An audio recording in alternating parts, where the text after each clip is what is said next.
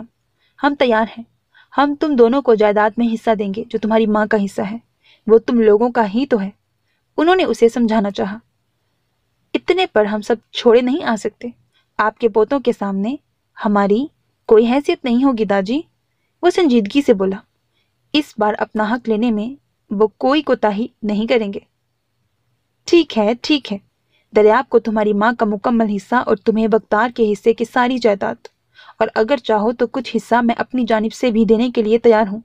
اس طرح تمہیں کبھی کسی کا محتاج نہیں ہونا پڑے گا۔ انہوں نے گویا فیصلہ کیا اور اس پر مہر ثبت کر دی۔ المیر کے پاس اب کہنے کو کچھ بچا نہ تھا، اب بس اسے زرمینے کو منانا تھا، جو اس کے لیے مشکل نہ تھا۔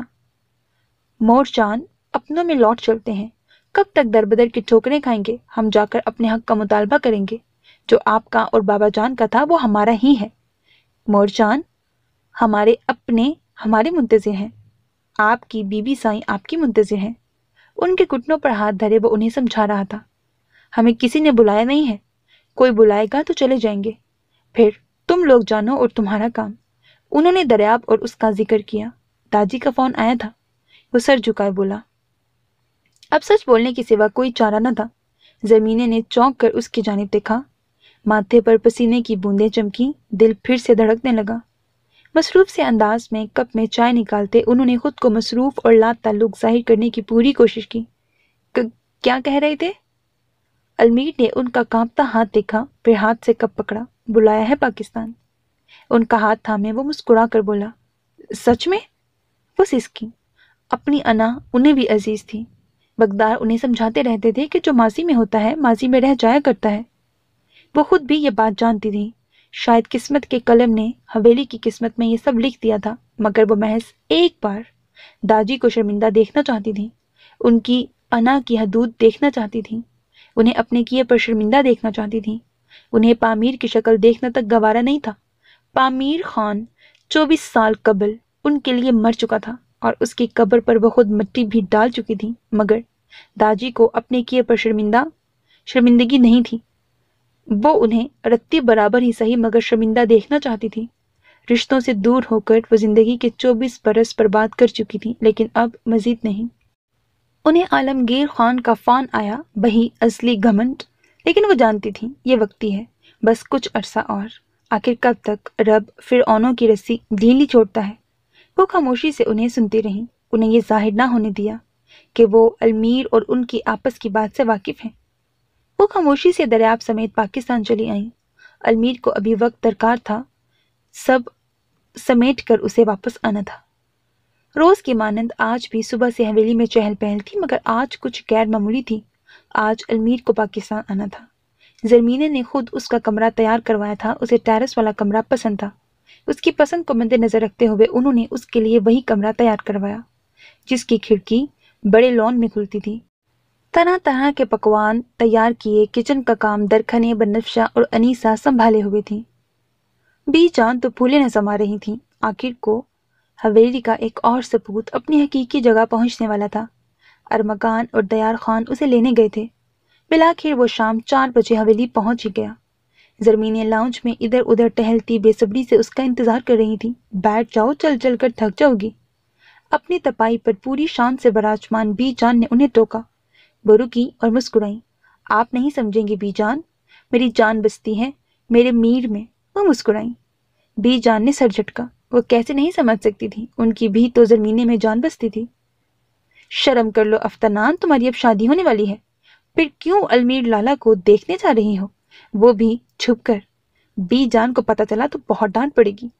پلوشی نے اسے سمجھایا، مگر نتیجہ وہی، ڈھاک کے 3 پات۔ ارے تمہارے لیے دیکھنے جا رہی ہوں، افتنان نے اسے گھورا اور مزے سے جواب دیا، جس پر وہ سٹپٹائی۔ کبھی دریاب خان تو کبھی المیر خان، استغفر اللہ۔ پلوشے بڑبڑائی، پھر افتنان کے پیچھے دوڑی۔ وہ دونوں ریلنگ کے پاس آ کھڑی ہوئیں۔ اوپر کی چھت گولائی میں تھی اور مضبوطی کی غرض سے ستون لگائے گئے تھے۔ وہ دونوں بھی ستون کی آڑ میں چھپ گئیں۔ اللہ پوچھے تم سے افتنان دیار خان، ایک بھی کام ڈھنگ کا نہیں کیا تم نے کبھی؟ پلوشے اسے کوس رہی تھی، مگر مجال جو وہ کان دھرے۔ بڑے مزے سے سفید دوپٹے کا تھوڑا سا پلو منہ میں ڈالے 19 کی دہائی کی اداکاروں کی طرح کھڑی نیچے جھانکنے میں مصروف تھی۔ اوئے آ گیا دوسرا ہیرو، اس نے ہلکی آواز میں چلا کر کہا۔ پھر دونوں ایک دوسرے کے ساتھ چپکی دم سادھے نیچے جھانکنے لگی۔ یار یہ تو حویلی کے سب لڑکوں سے زیادہ خوبرو نکلا، اف کتنا پیارا ہے۔ افتنان نے المیر خان پر نظریں جمائے آہستہ آواز میں کہا۔ پلوشی نے اسے ٹوکا دیا۔ اسفند لالا کو بتاؤں گی بے شرم۔ اس نے افتنان کا کان کھینچا۔ افتنان نے کسی اور وقت کے لیے بدلہ ادھار رکھ لیا اور ایک بار پھر نیچے دیکھنے لگی۔ پلوشی بھی اس کے ساتھ ہی تاکہ جھانکی میں مصروف ہو گئی، جبکہ نیچے ان دونوں کی نظروں سے بے نیاز وہ مسکراتے ہوئے سب سے ملنے کے بعد زرمینہ کے ساتھ بیٹھ چکا تھا۔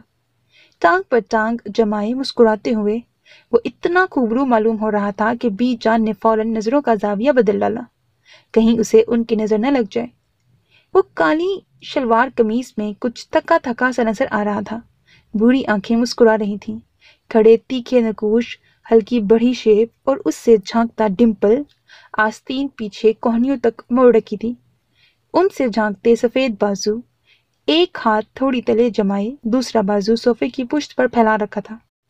کلائی میں بیش قیمت گھڑی اور صوفے پر پھیلائے ہاتھ کی چوتھی انگلی میں پہنی کالے پتھر کی انگوٹھی چمک رہی تھی۔ دفاتن مسکراتے ہوئے اس نے بالوں میں ہاتھ چلایا، ساتھ ہی ساتھ اچٹتی نگاہ اوپر کی جانب ڈالی جہاں وہ زنان خانے میں داخل ہونے سے پہلے 2 لڑکیاں کھڑی دیکھ چکا تھا۔ افتنان اور پلوشے جو اس کی جان لیوا مسکراہٹ پر صدقے واری جا رہی تھیں، اس کے اوپر دیکھنے پر جلدی سے پیچھے ہوئیں۔ بچ گئیں۔ پلوشے نے گہری سانس کھینچی۔ افتنان نے اس کی جانب دیکھا۔ یہ انیسہ تاسو یا تجھے ملنا ہے؟ تم دونوں میں سے کسی ایک کی قسمت۔ وہ اسے چھیڑتی آنکھ مارتی اندر کی جانب دوڑ گئی۔ پلوشے لال ببو کا چہرہ لیے اس کے پیچھے لگ گئی۔ 1 ماہ پلک جھپکتے ہی گزر گیا۔ آج وہ بہت سی یادیں سمیٹے حویلی جانے کے لیے تیار کھڑا تھا۔ شان سے کمرے میں نہیں تھی۔ گھڑی کلائی پر باندھتے اپنا سفری بیگ لیے وہ ایک نظر کمرے کو دیکھتا باہر نکلا۔ بیگ صوفے پر رکھے وہ کچن کی جانب آیا، مگر شانزے کو وہاں بھی نہ پا کر پریشان ہوا۔ پھر کچھ سوچتے وہ لاؤنج میں واپس آیا۔ ارد گرد نظر دوڑائی اور تب اسے صوفے کے پیچھے ایک گلابی آنچل نظر آیا۔ وہ مسکرایا تو اس کی بیوی اس سے روٹھے وہاں بیٹھی تھی۔ وہ دبے پاؤں چلتا وہاں آیا تو کیا دیکھتا ہے کہ محترمہ شانزے پامیر رونے کا شغل پورا کر رہی تھی۔ وہ اس کے ساتھ ہی نیچے بیٹھ گیا۔ کیوں رو رہی ہو؟ سب جانتے ہوئے بھی اسے تڑپانا چاہا۔ آپ نہیں جانتے؟ وہ سوں سوں کرتی ننوٹے لہجے میں بولی۔ پامیر مسکرایا۔ پگلی، میں کون سا خوش ہوں؟ اس نے الٹا سوال کیا۔ اس کی بات پر شانزے کو مزید رونا آیا۔ وہ اس کے ساتھ اور اس کی محبتوں کی عادی تھی۔ اس کی جدائی اور دوری کیسے برداشت کر لیتی؟ پامیر کا اپنا دل اداس تھا۔ ایسے کرو گی تو جا نہیں پاؤں گا۔ وہی تو چاہتی ہوں۔ اس کی بات کا جواب اس نے سادگی سے دیا۔ پھر بابا سائیں ڈھونڈ لیں گے ہمیں اور دونوں مارے جائیں گے۔ یہ تو پہلی بار ہے کہ مجھے جانا ہے، مگر جب ہر بار ایسے ہوگا تو ہر بار رو کر مجھے یوں دکھی کرو گی۔ یوں تو میں مر ہی جاؤں گا۔ اس کی بات ختم ہونے سے پہلے ہی وہ اس کے ہونٹوں پر اپنا نازک ہاتھ رکھ چکی تھی۔ آپ کو میری بھی عمر لگ جائے سائیں، خدا نہ کرے آپ کو کچھ ہو، آپ کی آئی مجھ ناچیز پر آ جائے۔ خدا گواہ ہے سائیں، آپ نے مجھے اتنی محبتیں دے ڈالی ہیں کہ میں انہی کے سہارے ہی زندگی گزار لوں گی۔ وہ اس کے شانے پر سر ٹکا گئی۔ پامیر مسکرایا۔ وہ اظہار بہت خوبصورتی سے کرتی تھی۔ اب جانا واقعی مشکل ہو چکا ہے۔ وہ بڑبڑایا۔ شانزے چونکی اور اس سے الگ ہوئی۔ آپ جائیں سائیں۔ اس کے کھڑا ہونے پر وہ بھی آہستہ سے اس کے ساتھ کھڑی ہوئی۔ نہ جانے منہ ہی منہ میں کیا کیا پڑھ کر اس پر پھونکا۔ کبھی بھی کوئی مسئلہ، کوئی پریشانی ہوئی تو ثنا تمہارے ساتھ ہوگی، وہ یہاں دن رات رہے گی۔ کچھ دن قبل ہی اس نے ایک کام والی کا انتظام کیا تھا تاکہ اس کے جانے کے بعد شانزے اداس نہ ہو اور نہ ہی اسے کوئی پریشانی ہو۔ کوشش کیجیے گا میرا انتظار طویل نہ ہو۔ جی ٹھیک۔ اس کے ہاتھوں میں اس کا سفری بیگ پکڑاتے ہوئے وہ سر جھکائے معصومیت سے بولی۔ آنکھیں نہ اٹھائیں، کہیں اس کے آنسو نظر نہ آ جائیں اور پھر وہ مجبور ہو جائے۔ انشاءاللہ جلد لوٹ آؤں گا۔ اس کے ماتھے پر محبت بھرا مان چھوڑے وہ دروازے تک آیا۔ شانزے نے نظریں اٹھائے اسے دیکھا، پھر پلکوں کی چھلمن واپس گرا لی۔ خدائے پامان، وہ دھیرے سے بولی۔ خدائے پامان۔ وہ مسکرایا اور اسے ایک نظر دیکھتا باہر نکل گیا۔ وقت، تقدیر کیا فیصلہ کیے بیٹھی تھی، اس سے وہ دونوں انجان تھے۔ دن مہینوں میں اور مہینے سالوں میں بیت گئے۔ 5 برس بیت چکے تھے مگر اب تک وہ اسے حویلی نہ لے جا پایا۔ وہ کبھی 2 ہفتوں بعد تو کبھی 1 ماہ بعد آ جاتا تھا، مگر آہستہ آہستہ یہ 2 ہفتے اور 1 ماہ 4 ماہ میں بدل گئے۔ اس کا ایک بیٹا تھا جو اب 4 سال کا ہو چکا تھا۔ زرمینے اور بغدار کی شادی ہو چکی تھی۔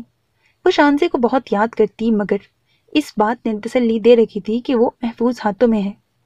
پامیر کی زبانی اسے اپنے بھتیجے کا پتہ چلا تو وہ زبردستی اسے دیکھنے پامیر کے ساتھ آئی۔ وہ 2 سال بعد مل رہی تھیں۔ پہلے تو رو کر خوب دل ہلکا کیا، پھر ایک بھرپور دن گزارے وہ واپس آ گئی۔ وہ ہر بار جانے سے قبل راشن سے گھر بھر جاتا اور اسے کچھ پیسے بھی دے جاتا تھا۔ علی کو اسکول چھوڑنا اور لانا ثنا کی ذمہ داری تھی۔ اسکول قریب تھا اسی لیے آنے جانے میں دشواری نہیں ہوتی تھی۔ شانزے کو جدائی پر دکھ ہوتا مگر آہستہ آہستہ پامیر جیسے ان سب کا عادی ہو گیا۔ اسے لگتا تھا محبت مل جائے تو خوشیاں دیتی ہیں اور بڑھتی جاتی ہے، مگر اب اسے لگتا تھا محبت ملنے پر پہچان کھو دیتی ہے۔ لا حاصل کا لا حاصل رہنا اس کی چاہ بڑھائے رکھتا ہے، مگر جب لا حاصل حاصل ہو جائے تو وہ اپنا اصل کھو دیتا ہے، اس کی قدر کم ہو جاتی ہے۔ مگر جب محبت کی بجائے وہ چیز یا وہ انسان آپ کی ضد ہو اور ضد پوری ہو جائے تو اس کے بعد وہ چمک کھو دیتی ہے جو انسان کو حاصل ہونے سے پہلے اپنی جانب کھینچتی ہے۔ پامیر کے لیے بھی شانزے اب وہی حیثیت اختیار کرتی جا رہی تھی۔ اب دل میں اس کے لیے کوئی جذبہ موجود نہیں ہوتا تھا، مگر اس سے انجان شانزے کا معصوم دل ہر لمحے پامیر پامیر کرتا رہتا تھا۔ اس کی یاد میں وہ اکثر پہروں روتی رہتی۔ آپ کو اب میں یاد نہیں آتی؟ اس کے سینے پر سر ٹکائے شانزے آہستہ آواز میں بولی۔ سوچوں میں ڈوبا پامیر ہوش میں آیا۔ کچھ کہا؟ اس نے چونکتے ہوئے پوچھا۔ کیا پریشانی ہے پامیر، آپ ایسا کیوں کر رہے ہیں؟ دیکھ رہی ہوں کچھ ماہ سے آپ گمسم سے ہیں۔ سر اٹھائے اس کی جانب دیکھتے ہوئے وہ پریشانی سے بولی۔ کچھ نہیں ہوا مجھے۔ اسے جھٹکتے ہوئے وہ بستر سے اٹھا۔ آپ میری بات کیوں نہیں سن رہے پامیر؟ وہ جلدی سے بستر سے اٹھی اور اس کی جانب بڑھی، مگر وہ کمرے سے باہر نکل گیا۔ کس بات نے ناراض کیا ہے آپ کو پامیر؟ رکیں تو۔ وہ تقریباً دوڑتی ہوئی اس کے پیچھے آئی، مگر وہ تب تک گھر سے بھی باہر نکل چکا تھا۔ شانزے کی آنکھوں میں پانی جمع ہونے لگا، نہ جانے وہ کس بات پر ناراض ہو کر چلا گیا تھا۔ ساتھ کے کمرے میں موجود 4 سال کے بچے نے دروازے سے باہر جھانک کر اپنی ماں کو دیکھا، جو بلکتے ہوئے زمین پر آ بیٹھی تھی۔ اس کی ماں کو لگا تھا وہ سو چکا ہے، تبھی اسے سوتا چھوڑ کر وہ اس کے باپ کے پاس گئی تھی۔ وہ اکثر روتی تھی۔ اس کا باپ ہفتوں مہینوں نہ آتا تو وہ روتی رہتی۔ اس کے پوچھنے پر کہہ دیتی کہ آنکھوں میں کچھ چبھ گیا ہے۔ وہ ناسمجھ بھی سر ہلا کر رہ جاتا۔ جتنی محبت اس کی ماں اس سے کرتی تھی، اتنی اس کا باپ نہیں کر پاتا تھا۔ وہ عالمگیر خان کو سب بتا چکا تھا۔ اس کے لیے حویلی سے بار بار شہر جانا بہت مشکل تھا۔ بہتر یہی تھا کہ وہ سب جان جائیں، مگر ان کا رد عمل اتنا سخت ہوگا اس بات سے وہ انجان تھا۔ اگر اس لڑکی کو طلاق نہ دی تو سمجھ جانا ہم مر چکے ہیں تمہارے لیے۔ وہ تڑپ کر ان کے سامنے آیا۔ بابا سائیں ایسا مت کہیں، وہ میری بیوی ہے اور آپ میرے بابا، کسی ایک کو چننا مشکل ہے۔ بی بی سائیں ابھی اس بات سے انجان تھیں۔ یہ باتیں بند دروازے کے پیچھے ہی ہو رہی تھیں۔ وہ انہیں بچے کے متعلق بھی بتانا چاہتا تھا، مگر ان کے سخت رویے نے اسے خاموش کروا دیا۔ اسی وقت ہماری نظروں کے سامنے سے رخصت ہو جاؤ، فی الحال ہم کچھ دن تمہاری شکل بھی نہیں دیکھنا چاہتے۔ بابا، وہ منمنایا، نکل جاؤ باہر۔ وہ گرائے۔ وہ خاموشی سے باہر نکل گیا۔ جب سے وہ شہر آیا تب سے پریشان تھا۔ شانزے اس کی پریشانی سے ناواقف تھی، مگر پھر بھی بار بار سوال کیے اس کے زخم کورید رہی تھی۔ رات کا گیا وہ اگلی صبح واپس لوٹا تھا۔ شانزے اسے وہیں لاؤنج میں زمین پر بیٹھی نظر آئی، آنکھیں رات بھر رونے کی چگلی کھا رہی تھیں۔ اسے اپنے رویے پر شرمندگی ہوئی۔ پاس ہی اس کا بیٹا علی بیٹھا تھا۔ علی آپ جاؤ کمرے میں۔ اس نے اشارہ کیا تو وہ خاموشی سے اٹھ کر چلا گیا۔ وہ اس کے قریب ہی گھٹنوں کے بل بیٹھا۔ اس کے سامنے رونے کی وجہ کیا دکھانا چاہتی ہو کہ بہت ظالم ہوں میں؟ اس کی آنکھوں میں جھانکا تو اس نے نفی میں سر ہلایا۔ مجھے بس اس بات کا دکھ تھا کہ آپ ناراض کیوں ہوئے؟